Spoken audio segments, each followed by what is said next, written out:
एक बार की बात है। एक गांव में कल्लू नाम का एक किसान रहता था। कल्लू कुछ बात को लेकर कुछ दिनों से बहुत परेशान था। उसे कुछ समझ नहीं आ रहा था कि वो क्या करे। एक दिन कल्लू सारे गांव में घूम घूम कर सबसे रोते हुए बस एक ही बात बोले जा रहा था। हाय रे मेरी फूटी किस्मत, उस बकरी ने मेरे 2 गांव खा लिए। अब मैं क्या करूं? कल्लू की ये अनोखी बात सुनकर सभी गांव वाले हैरान थे। वो कल्लू पर हंसने लगे। सबको लगा कि कल्लू पागल हो गया है, तभी ऐसी उल्टी सीधी बातें कर रहा है। तभी वहाँ से गुजरने वाले एक आदमी ने कल्लू से पूछा, अरे भाई, तुम ये क्या कर रहे हो? भला एक बकरी गांव कैसे खा सकती है?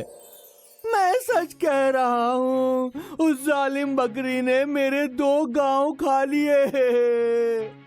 लगता है तुम सचमुच पागल ही हो गए हो, तभी ऐसी बातें कर रहे हो।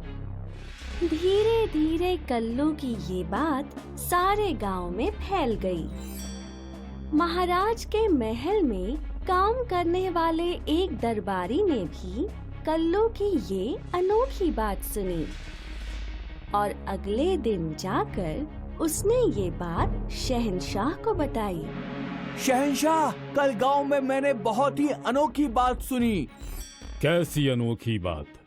शहंशाह, पास के एक गांव में खबर फैली है कि एक बकरी ने किसान के 2 गांव खा लिए। ये क्या कह रहे हो? भला ऐसा कैसे हो सकता है? तभी दूसरा दरबारी खड़ा होकर कहता है, जी महाराज, मैंने भी ये खबर सुनी है कि एक किसान की बकरी ने 2 गांव खा लिए। ये सुनकर महाराज बहुत हैरान हुए और बोले, तो ठीक है, कल उस आदमी को हमारे सामने पेश किया जाए जिसकी बकरी ने 2 गांव खा लिए हैं। जैसी आपकी आज्ञा महाराज। अगले दिन दरबारियों ने उस आदमी को सभा में बुलाया। शहंशाह सलामत रहे। शहंशाह कल्लू को देखते ही थोड़ा सोच में पड़ गए और बोले, हमने तुम्हें पहले भी कहीं देखा है, पर कहाँ हमें याद नहीं आ रहा। महाराज, कुछ दिन पहले आप दौरे पर मेरे गांव आए थे, तब। कुछ दिन पहले जब महाराज एक गांव के दौरे पर गए थे तो रास्ते में महाराज को बहुत प्यास लगी। वो एक गन्ने के खेत में गए और उन्होंने कल्लू से कहा, हम बहुत प्यासे हैं, क्या तुम हमें गन्ने का रस पिला सकते हो? जी हुजूर, आप बैठिए, मैं अभी गन्ने का रस लेकर आया। शहंशाह के लिए ग्लास गन्ने का रस लेकर आया। महाराज, गन्ने का मीठा रस पीकर आप बहुत खुश हुए। अरे वाह, एक गन्ने का इतना सारा रस, ये कैसे?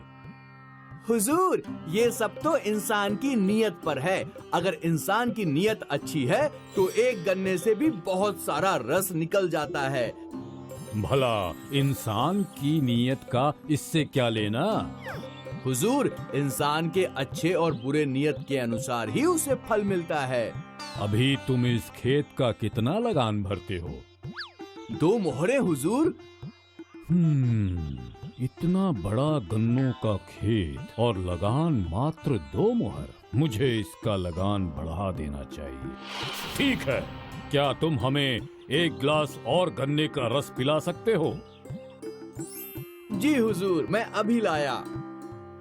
अब की बार कल्लू ने कई सारे गन्ने तोड़े, लेकिन उन गन्नों को मिलाकर भी ग्लास रस से पूरा नहीं भरा। ये देख महाराज हैरान रह गए और बोले, अरे ये क्या, इस बार तो ग्लास आधा खाली है। मैंने तो पहले ही कहा था हुजूर कि ये सब तो हमारे बादशाह की नीयत पर है। शहंशाह को कल्लू की ये बात समझ आ गई और वो कल्लू से खुश होकर पास पड़े एक पीपल के पत्ते पर कुछ लिखने लगे और बोले, ये लो, मैं तुम्हारी बातों से बहुत खुश हुआ। गन्ने की और अधिक खेती करने के लिए मैं पास के 2 गांव तुम्हें इनाम में देता हूँ। तुम महल आकर पीपल का ये पत्ता दिखाना और इसका पक्का कागज ले जाना। आपका बहुत बहुत शुक्रिया हुजूर। शहंशाह वहाँ से चले गए और कल्लू इनाम में 2 गांव पाकर बहुत खुश हुआ और वो पीपल का पत्ता रखकर अपना काम करने लगा। तभी वहाँ एक बकरी आई और बकरी बाकी पत्तों के साथ वो पीपल का पत्ता भी खा गई। ये देख कल्लू दुखी हो गया और रोने लगा। हे भगवान, इस बकरी ने मेरे 2 गांव खा लिए। अब पता नहीं शहंशाह बिना इस पीपल के पत्ते के मुझे पहचानेंगे भी या नहीं।